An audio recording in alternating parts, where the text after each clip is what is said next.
Mi suegra me acusó de matar a su hijo frente a 200 personas en su funeral. No fue un susurro discreto ni una insinuación velada.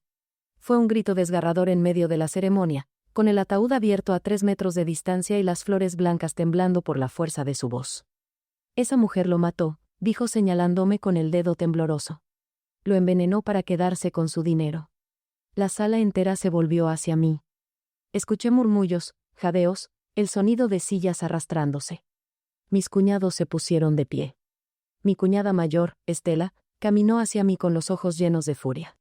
Deberías estar en la cárcel, no aquí llorando como si fueras la víctima. Yo no respondí. Sostuve la mano de mi hija de 7 años, Camila, quien temblaba a mi lado sin entender por qué la abuela gritaba. Y entonces ocurrió algo que nadie esperaba. El notario público, el señor Arturo Beltrán, se levantó con un sobresellado en la mano y pidió silencio. Había llegado el momento de leer el testamento.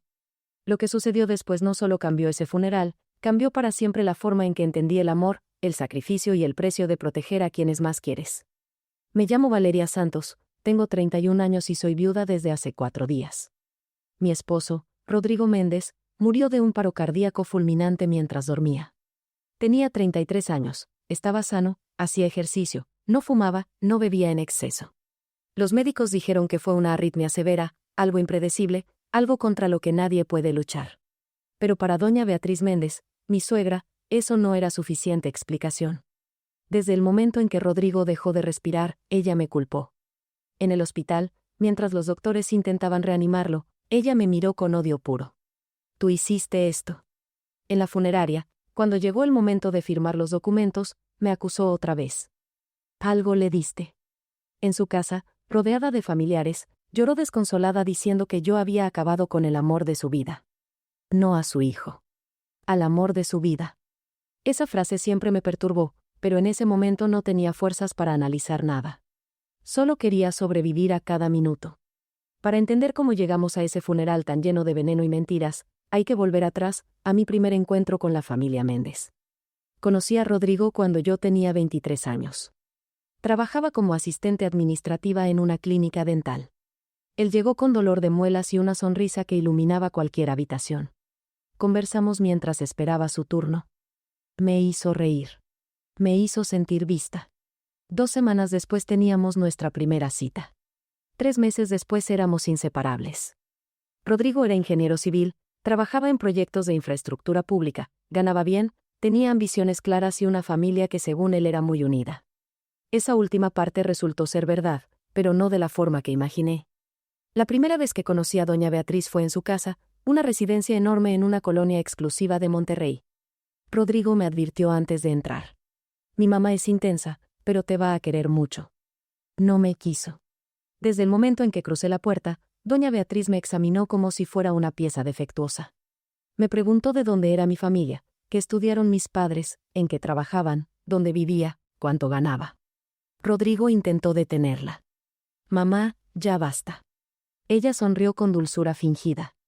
Solo quiero conocer a la chica que tiene a mi hijo tan distraído. Esa cena fue interminable.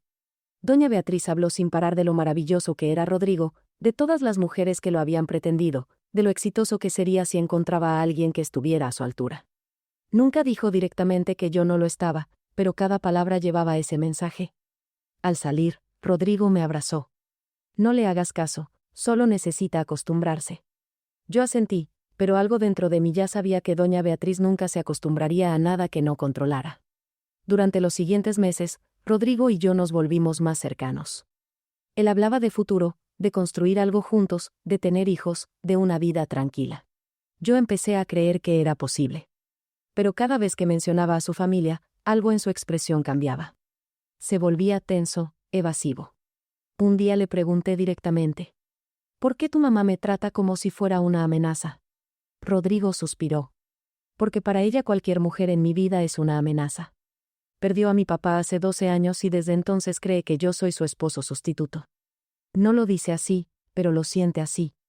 Esas palabras me helaron. Intenté convencerme de que exageraba, pero con el tiempo entendí que Rodrigo no exageraba nada. Doña Beatriz llamaba a su hijo 3, 4, 5 veces al día. Si no contestaba, llegaba a su departamento sin avisar. Si salíamos juntos, Enviaba mensajes preguntando dónde estaba, con quién, cuándo volvería. Rodrigo lo normalizaba. Es mi mamá, se preocupa. Yo intentaba ser comprensiva, pero cada interferencia se sentía como una invasión. Nos comprometimos cuando yo tenía 25 años. Rodrigo me propuso matrimonio en un restaurante junto al río. Fue perfecto, romántico, lleno de promesas. Pero cuando le contamos a doña Beatriz, su reacción fue devastadora. Lloró durante horas. Dijo que Rodrigo la estaba abandonando, que ya no la quería, que yo lo había manipulado. Rodrigo la consoló como siempre lo hacía. Mamá, nada va a cambiar. Ella lo abrazó con fuerza. Prométeme que siempre serás mío. Él prometió. Yo me quedé de pie en la sala, invisible, sintiéndome como una intrusa en una relación que había comenzado mucho antes de que yo existiera. La boda fue una pesadilla disfrazada de celebración. Doña Beatriz controló cada detalle. El menú, las flores, la música, los invitados, todo. Cada vez que intentaba opinar, Rodrigo me pedía que se viera. Es solo un día, Valeria. Después será nuestro. Pero nunca fue nuestro. Desde la luna de miel, doña Beatriz llamaba todos los días. Cuando volvimos, exigió que visitáramos su casa cada fin de semana. Si no íbamos, lloraba. Si íbamos, monopolizaba a Rodrigo. Yo me sentaba en el sofá escuchando cómo ella hablaba de recuerdos que no me incluían, de planes que no me consideraban, de un futuro donde yo era un accesorio innecesario. Rodrigo lo toleraba. Yo empecé a romperme. El punto de quiebre llegó cuando quedé embarazada. Tenía 26 años, estaba emocionada, asustada, llena de esperanza. Pensé que un bebé cambiaría todo, que doña Beatriz se alejaría un poco, que tendríamos espacio para ser una familia. Me equivoqué completamente. Doña Beatriz decidió que el bebé era suyo. No nuestro. Suyo. Compró ropa sin consultarme, eligió el nombre, contrató a una nana, planeó la decoración del cuarto. Cuando intenté poner límites, Rodrigo me pidió paciencia. Está emocionada, Valeria. Es su primer nieto. No es su hijo, respondí. Rodrigo se quedó en silencio. Ese silencio lo dijo todo. Camila nació en agosto. Fue el día más feliz y más aterrador de mi vida. La sostuve en mis brazos y supe que haría cualquier cosa por protegerla. Pero doña Beatriz llegó al hospital con una llave de nuestra casa que Rodrigo le había dado sin decirme. Entró a la habitación, tomó a Camila de mis brazos y dijo con voz firme. Por fin tengo a mi bebé. No dijo mi nieta. Dijo mi bebé. Rodrigo sonrió como si fuera tierno. Yo sentí que algo dentro de mí se rompía definitivamente. Los primeros años de Camila fueron un campo de batalla silencioso. Doña Beatriz llegaba sin avisar, criticaba cómo la alimentaba, cómo la vestía, cómo la educaba. Si yo decía no, Rodrigo intercedía. Dale gusto, Valeria. Es solo una abuela cariñosa. Pero lo que no sabía era que Rodrigo también estaba rompiéndose. Lo descubrí una noche cuando Camila tenía 3 años. Rodrigo llegó a casa más tarde de lo normal. Estaba pálido, tembloroso. Me senté a su lado. ¿Qué pasó? Él tardó mucho en responder. Hoy mi mamá me dijo que si alguna vez la dejaba de lado, su vida perdería todo sentido. Dijo que yo soy lo único que le da razón para existir. Dijo que sin mí no tendría nada por qué seguir. Sentí que el aire me faltaba. ¿Y tú qué le dijiste? Nada, respondió Rodrigo. ¿Qué podía decirle? Esa noche hablamos durante horas. Rodrigo confesó que desde niño había cargado con la tristeza de su madre. Que después de la muerte de su padre, ella lo convirtió en su razón de vivir. Que cada vez que intentaba alejarse, ella amenazaba con derrumbarse por completo. Decía que no sobreviviría emocionalmente sin él. Que vivía atrapado entre el amor que sentía por mí y el terror de que su madre se destruyera interiormente. Le pregunté si quería ayuda profesional, terapia, algo. Él dijo que sí. Pero nunca lo hizo. Doña Beatriz se habría enterado y eso habría sido peor. Ese día entendí que todo estaba a punto de cambiar. Rodrigo estaba agotado, emocionalmente devastado.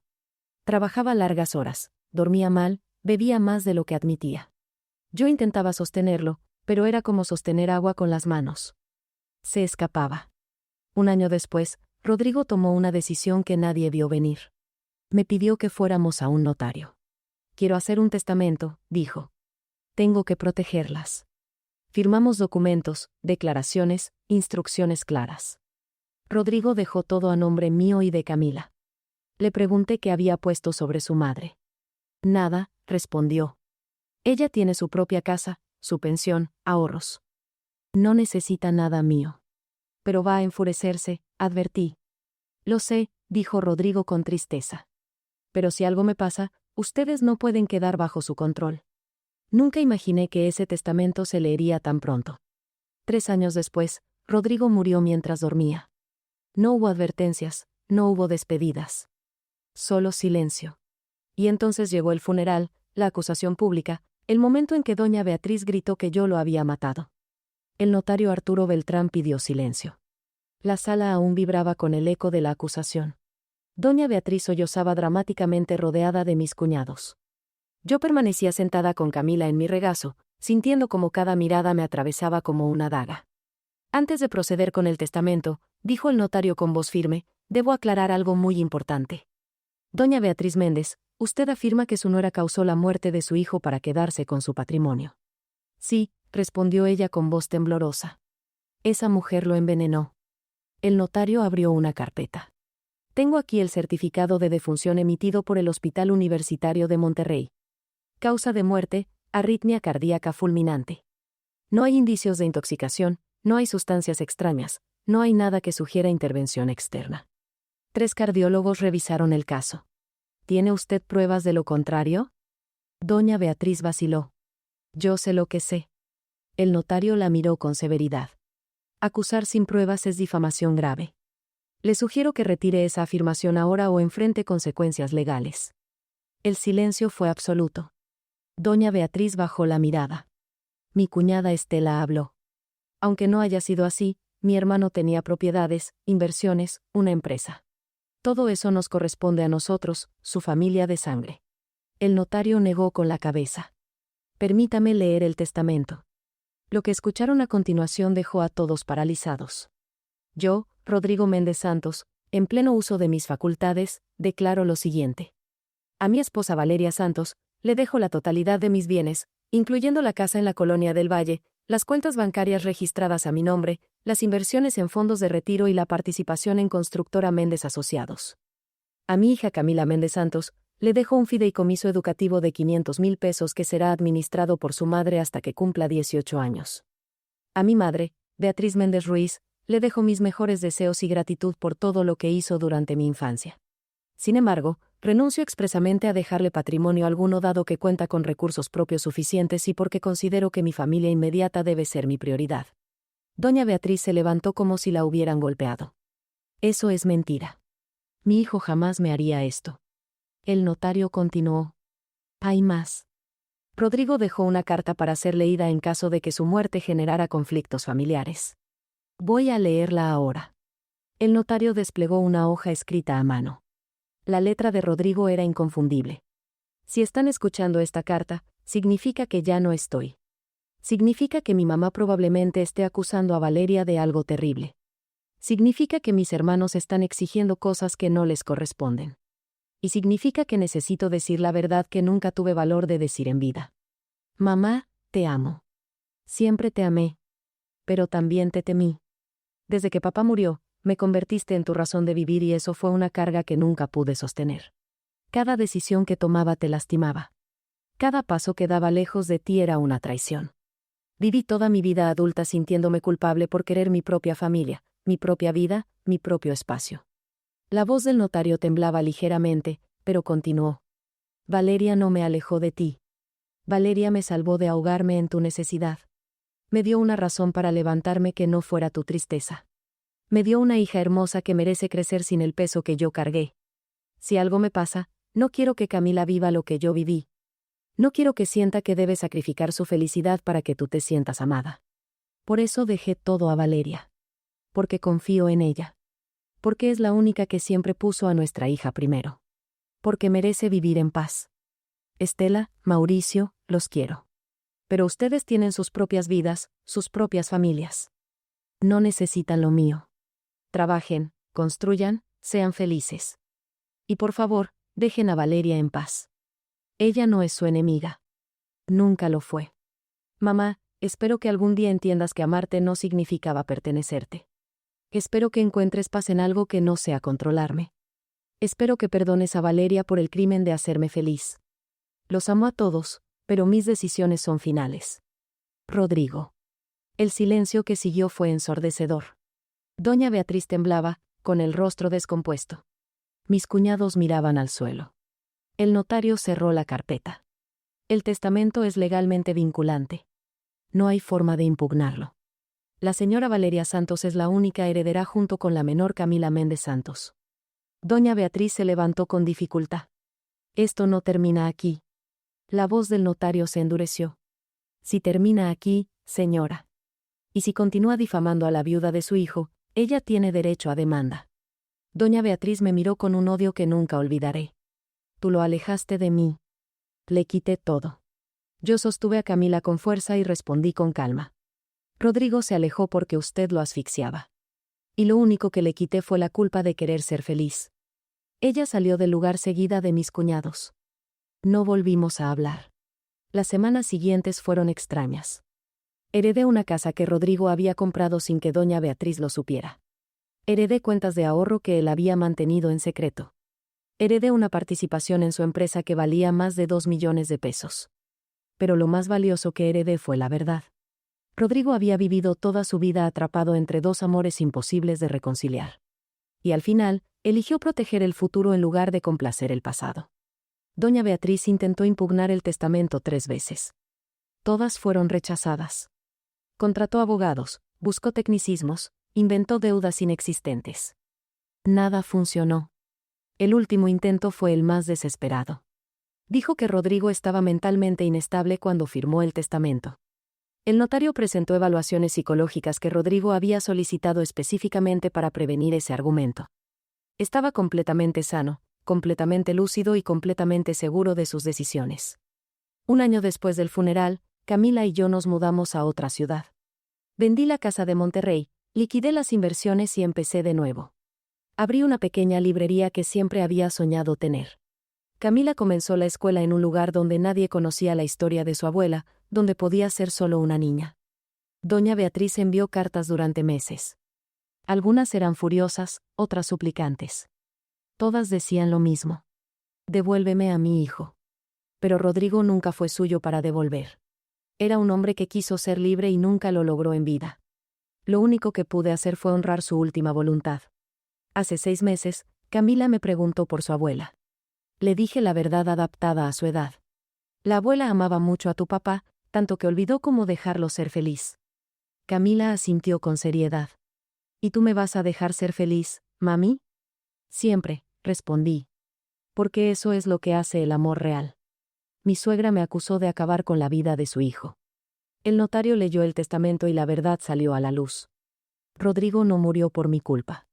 Murió libre de una jaula emocional que cargó toda su vida. Y su última decisión fue asegurarse de que su hija nunca conociera esa misma jaula. El dinero que heredé no me hizo feliz. Pero la paz que Rodrigo me dejó, es así. Si esta historia te llegó al corazón, cuéntamelo en los comentarios. ¿Crees que el amor verdadero significa soltar o retener? Dale like si piensas que las familias deben respetar los límites y suscríbete para más historias donde la verdad vence al control. Gracias por acompañarme hasta el final.